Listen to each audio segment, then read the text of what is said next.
A day in a prison, but the inmate does not look like a human, because he is no longer R. He is a modified human, a lab rat in military experiments. He dreams of a warm family, a father, a mother, a son, and a daughter, something he'll never have. His daily routine begins with genetic procedures, designed to turn him into a weapon. Next to him is the Dornian, the only friend he has. Every second of his life is observed. Every move is observed. Every thought is observed. Escape is impossible. One morning, he wakes to screaming sounds, only to see Omni-Man fighting Invincible. In that moment, he realizes how pointless everything has been, and it makes him happy. Not for revenge, not for justice, only for the sheer thrill of destruction.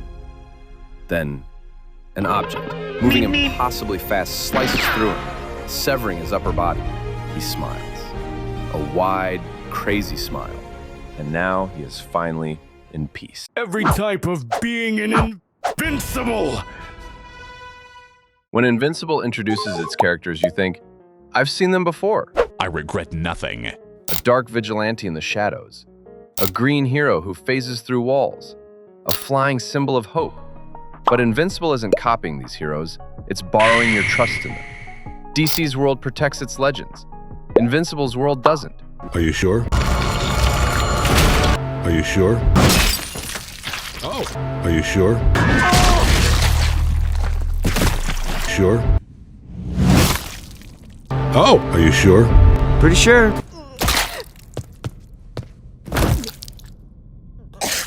Invincible. Sure?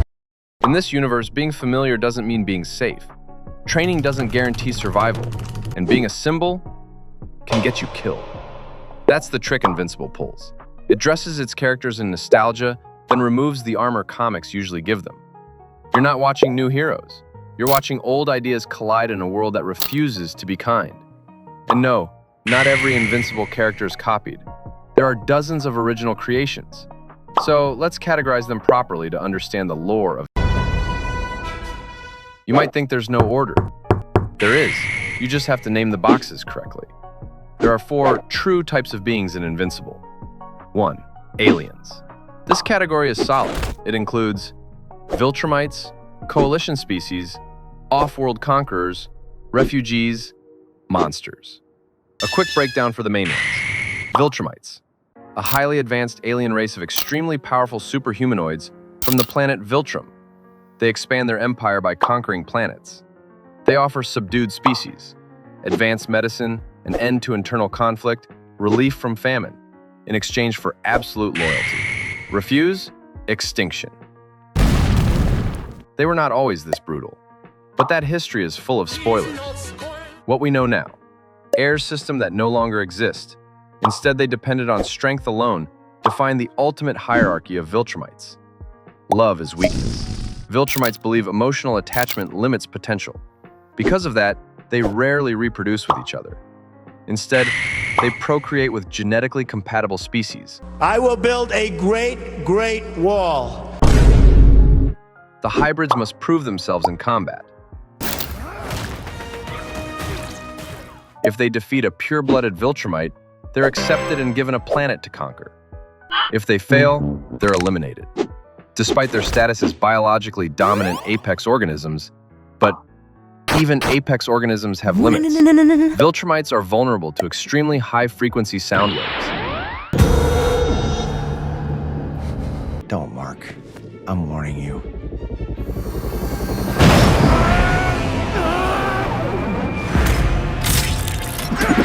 Are you sure? Are you sure? Are you sure? Are you sure? Are you sure? Specific frequencies can cause severe pain, disorientation, loss of flight control, neurological damage. With enough exposure, it can be lethal. Last move on 2, the Dornians, a war-driven alien race that resembles lion-like warriors. Thok and Mok are from Dornan. Very little is known about their culture, but it's clear they are raised through battle. After Thok left, Dornan became a target for the Viltrumites. Mok joined the coalition. Thok went searching for worthy opponents across the galaxy. He fought on Earth but was rather displeased with the results and left. He eventually ended up imprisoned on a space asteroid. Who possesses the courage to dare free Battle Beast? Unopans, a species native to Europa. Their planet was destroyed by the Viltrum Empire. To avoid extinction, they created breeding camps. And yes, Alan the alien is the strongest Unopan in existence. Martians, a shape-shifting race from Mars. They can transform into nearly anything.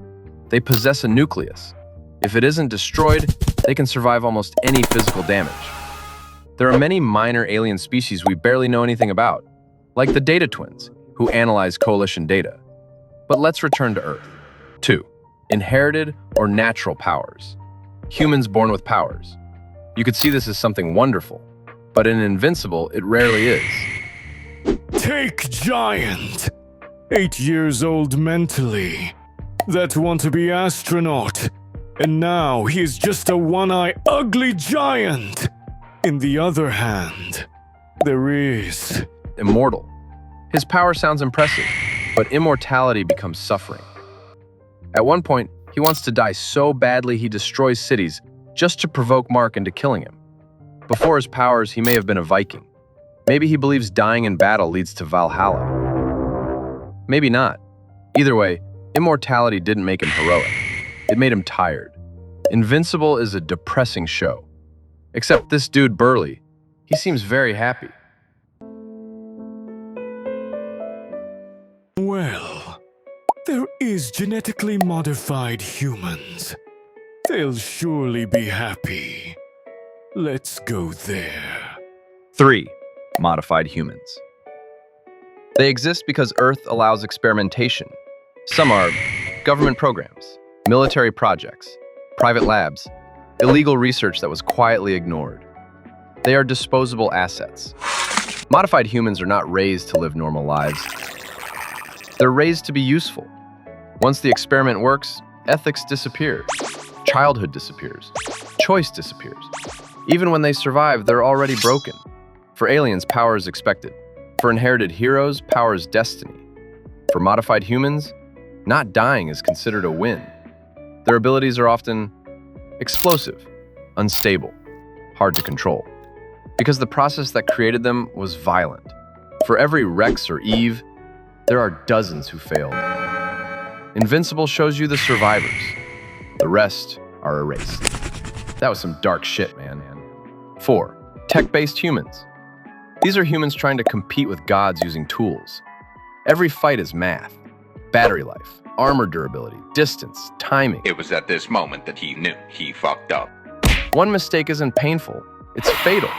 Their strength can break, be stolen, fail at the worst possible moment. This is a great philosophical angle. Tech-based humans prove that hard work isn't always enough.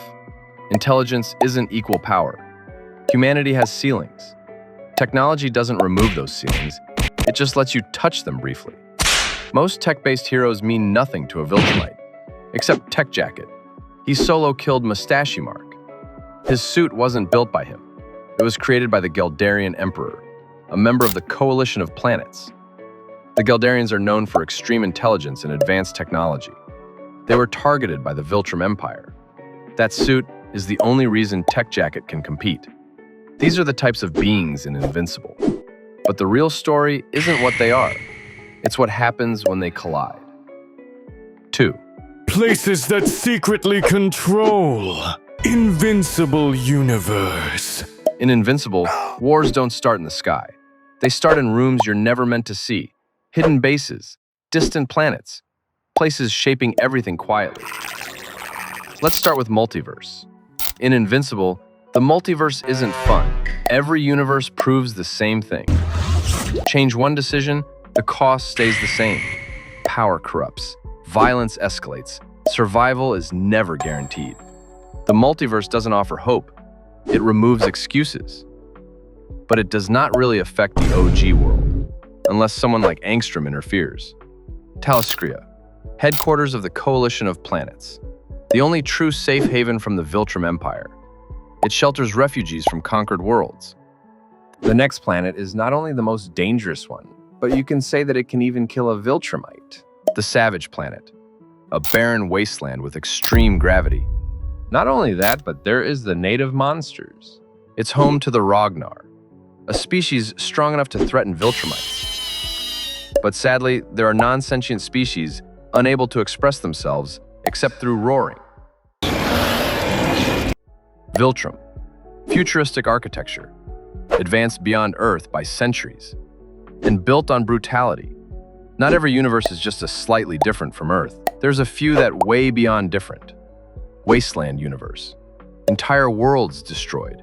Planets lifeless. Survival nearly impossible. On the other hand, there is Shadowverse, a dark pocket dimension accessed by Darkwing 2. Even he doesn't dare to stay long. Something lives there. Something hostile. Hello there. Comic versus show. Invincible. Invincible was not always what you're seeing right now. To be able to understand that, you need to know the difference between the comics and the show. But before that, quick history. Invincible began as a comic in 2003, created by Robert Kirkman, fully creator-owned, that allowed real consequences, permanent deaths to main character. The series ran 15 years, ended in 2018, allowing it to tell a complete story without reboots or resets. In 2021, Invincible was adapted into an animated series. But before that, the comic struggled. It didn't have a massive sponsor. It wasn't backed by a giant machine. At one point, it was close to fading away. Then came the twist. Omni-Man wasn't the hero. He wasn't Earth's protector. He was the villain. And when Earth refused to submit to the Viltrum Empire, he didn't leave quietly. He used Mark's face to pretty much wipe the planet. Maybe this time you'll learn.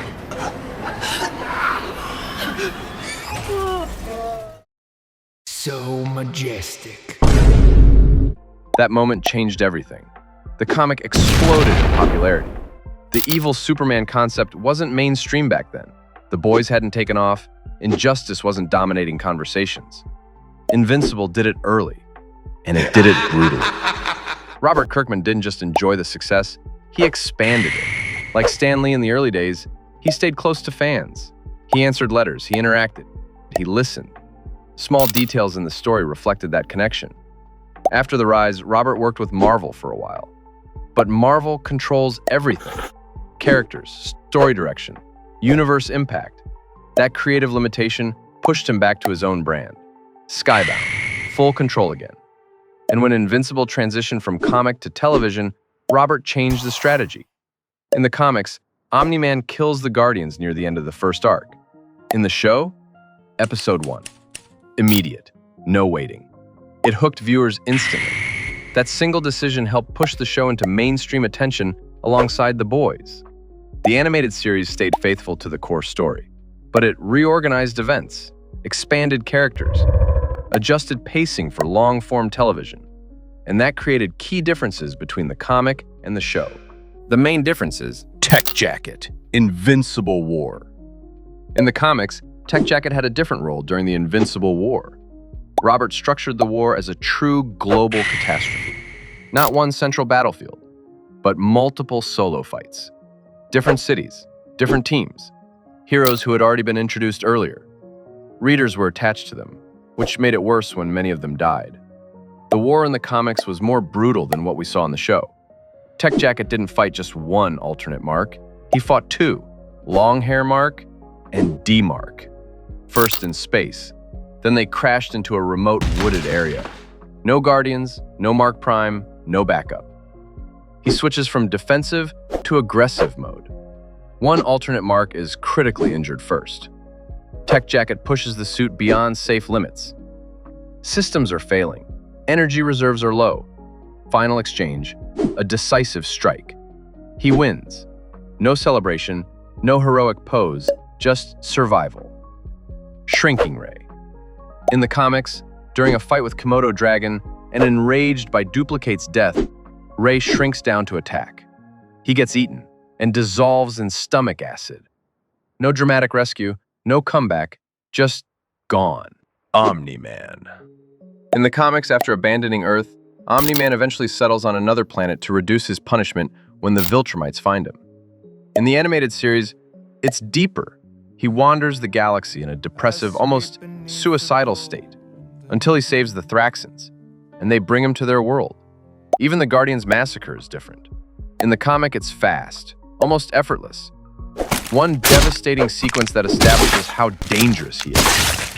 In the show, the fight is extended. The Guardians fight back. They injure him. They struggle.